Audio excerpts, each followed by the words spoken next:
cheat on me with my best friend. I'll wreck your career and publicly humiliate both of you. Sarah and her family have been like family to my wife and me for many years, almost since we moved in across the street from them. We were really close as a group of 4. Our children are the same age as theirs and are best buddies. We were all one huge family. We ate supper together many times a week. We have trips together. Was like a brother to me, and my wife and Sarah were close as well. The news of an affair between my wife and caught me totally off guard 5 months ago. My wife had left her email open on our computer, and I saw an email from her to her long-standing therapist in which she said that would be accompanying her for an upcoming appointment again. Is going on? My thoughts raced. Why on earth would be attending her treatment sessions without my knowledge?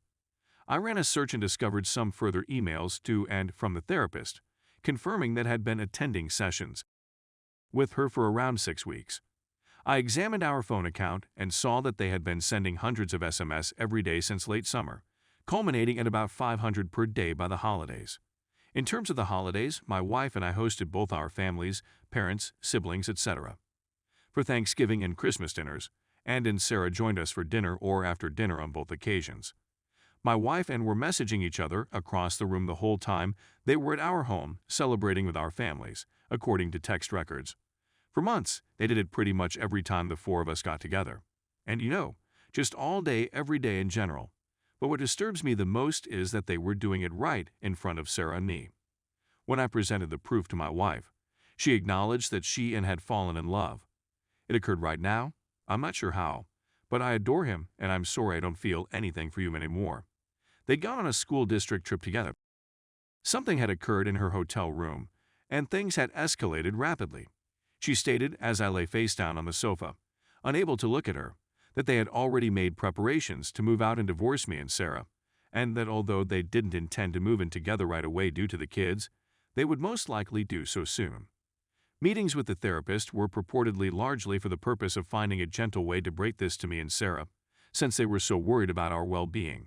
Sarah and I am very persuaded that they had no intention of informing us about the affair at all, and that they intended to discover their affections for one another many months later, when they'd found another cause to divorce the 2 of us. My wife left 2 months ago. I was still and completely shattered. Every day, I weep. I was crying when I wrote the first few lines of this narrative. I'm always concerned about the influence on our children, but I'm also not a shrinking violet when I believe I've been mistreated. And in this situation, I was objectively terribly mistreated. So, a few years ago, ran for a seat on the Board of Education as a huge underdog. I assisted him with campaign materials and debate preparation, and my wife, a well-known school district employee, this will be significant later, spread the news as best she could. To our amazement, he won a squeaker, by just a few hundred votes. Universe revolved on his position on the board. He volunteered for every committee he could find. As they were frequently attending to school activities and meetings together on nights and weekends, this became the basis of his affair with my wife. When I discovered the affair, my thoughts soon moved to vengeance, and it seemed to me that an extramarital affair between a member of the Board of Education and a school district employee was at best poor politics and perhaps a violation of district policy. Making matters worse for them was the fact that my wife was in the running for an available administrative post, and everyone knew she was almost certain to get the job and the significant salary boost that came with it. She had just completed her master's degree in school administration at the request of her principal and superintendent in order to be promoted to this precise post. I had lots of proof of the affair, including messages from both of them confessing to it, text records showing that they were messaging hundreds of times per day, emails to and from the therapist, and so on. I contemplated just sending all of the proof to the board and the superintendent, but I was concerned that as the grieving, betrayed husband, I would not be seen as a reliable source.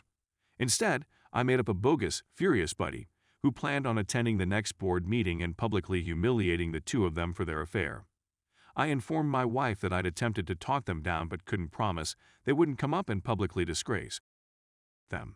As I predicted, came to the conclusion that the only way out was for him to acknowledge the affair to the board ahead of time. Agreed to quit when the superintendent advised it. He was embarrassed and saddened, according to Sarah, and he couldn't get out of bed for a few days thereafter. When news of the affair and departure spread, the superintendent, a longtime friend of both my wife and approached my wife and emotionally told her that she would no longer be promoted to an administrative position within the district. An outside applicant eventually filled the post that had been set up for her. This caused a flurry of uncertainty and speculation around the area, since it was well known that my wife had gotten the position. Despite our failing marriage, my wife and I took our kid out to breakfast on his birthday the day after she was told she wasn't receiving the promotion, and a parent dropped by our table to congratulate her on her new post. She thanked him and excused herself to weep in the toilet for a bit. I waited a couple of weeks for the dust to settle before telling them my little secret. There was never a furious buddy threatening to expose them in the first place. It's just me. All of this has spread across our very small town, where I grew up and where my wife has worked for over 20 years. My wife refuses to tell me how things are going at work right now, but I've heard from certain people I know in the district that her once clean reputation has taken a knock. Who was formerly a boisterous social presence in our area, and at local events and bars has entirely disappeared and only emerges to mow his lawn. He's leaving shortly, to a rundown small townhouse that's all he can afford because of all the child support he'll have to give his wife. Despite the public humiliation, my wife insists that they want to attempt to work things out. I wish them the best of luck. I'm sure it'll be a lot of fun for them to show their faces about town together. Story 2. Husband cheated with his female best friend. The one that stung me the most out of my husband's numerous infidelities happened 3 years ago. At the time, he had a female best friend, a single mother of 2, a musician, whom he permitted to stay at our apartment twice, for 2 weeks each, after her former spouse committed suicide. Their friendship had always been a mystery to me, but since he wanted to engage me in many of their activities, I've attempted to conquer my fears for the sake of our relationship. We were already on unstable footing owing to years of infertility and inability to conceive. My spouse also worked as an event photographer and independent film camera operator, which I'd like to mention. He knew a lot of people, is extremely outgoing, and share a lot of creative landscape with this female acquaintance. I am a high school teacher making minimal money. I became pregnant at one time, and I assumed things would get better, when this female spouse committed suicide. She needed a shoulder to weep on and came to our house. I had misgivings and attempted to express them, but my husband, who excels at debate and discussion, won me over with logic. I was in my 3rd trimester at the time, so I was constantly drowsy and went to bed early. I'm not sure what occurs when I fall asleep. 6 months later, the husband and female friend had a falling out.